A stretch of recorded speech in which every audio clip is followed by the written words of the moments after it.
body movement. It was a social movement which was created with the idea of accepting all different kind of body and shapes and sizes so that the people can feel comfortable in their own skin. It was main objective of this movement was to create more self-esteem and self-awareness about the people so they can have a self-confidence and they can accept themselves for who they feel they are. Also, it was created to have more inclusivity so that people do not feel like that they have to be in certain ways or certain stereotype they have to mold into in order to have acceptance into the society. And it was created to improve their mental health and a greater body autonomy. But what happens as a result of this, a lot of people started believing in it and started creating more unhealthy lifestyle by just saying that they love their body by the way they feel. They are overeating, becoming more obese, overweight. They started having depression, anxiety, and also the pressure of some people not including in the movement because they do not feel like they have a certain body types. Plus the commercializations of the whole thing becomes very difficult. A lot of people feel pressure to love their body if they are having or they're struggling with any kind of body dysmorphic images, because if you have some underlying issues, there is no way you can truly accept and love yourself.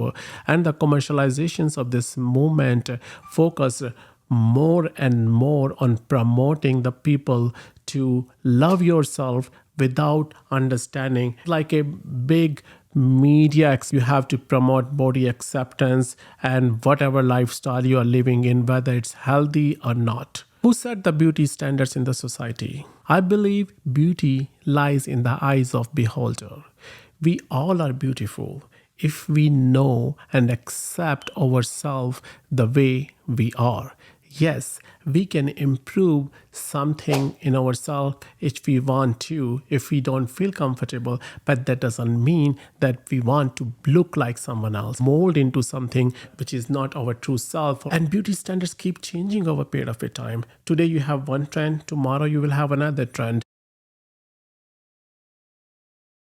A high, well arched brow used to consider a symbol of intelligence, and a very high, sharp nose used to consider beautiful. That's why you find a lot of their gods and goddesses have those kind of features. And during the Middle Ages in Europe, a high forehead and a smooth wrinkle-free brow used to be considered beautiful, and women used to pluck their brows in order to look like that. At that time, a high pointed nose was not considered beautiful, and women used to hide their faces under the mask or veil.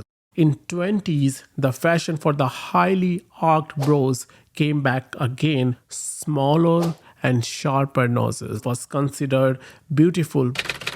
And then comes the 50s and 60s, where the more natural look become in trend. People would have a thicker brows in order to look more attractive. So as you see, the trends in the beauty industry keep changing.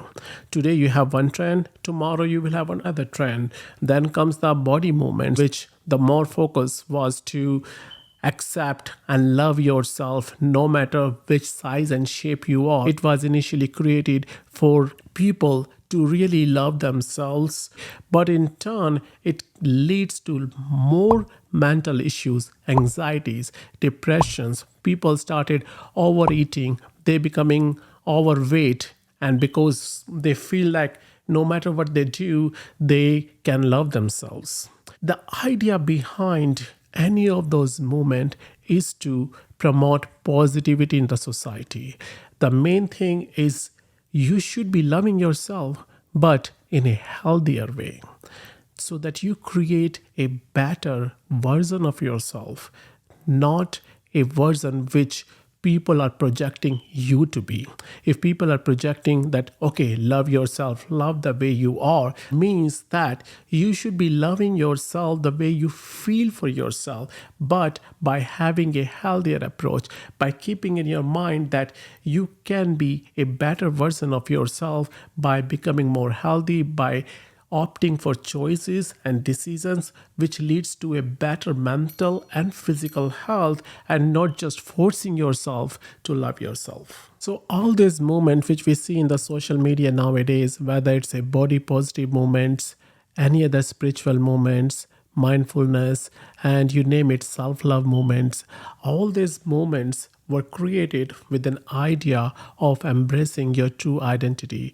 But as a result of those movements, a lot of people are having difficulty defining, or you can say redefining, their own self.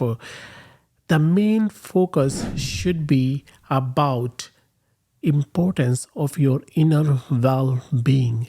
If you are not at peace with yourself, if you are having conflicts within yourself, if you are broken from inside, if you have not had a right parenting, if you haven't been surrounded by the right people, if you have damages from the past, then by forcing yourself to follow a particular movement, you can damage your own self-esteem. So it is very important to have an holistic approach to your well-being, whether it's your mind, your body, or your spirit. By fitting into a mold, by saying that you have to love yourself no matter what size and shape you are, that can lead to so much detrimental effects on the mindset of many people, and they try to either overeat, indulge in so many other activities by under the umbrella of self-love.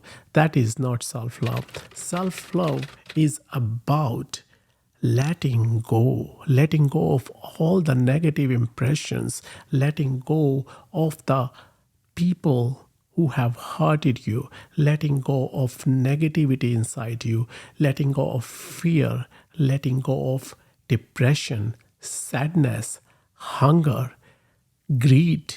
That's only when you will be able to truly know yourself. And this can be achieved by a holistic, comprehensive approach, which is tailored to everybody separately, because we all are not the same.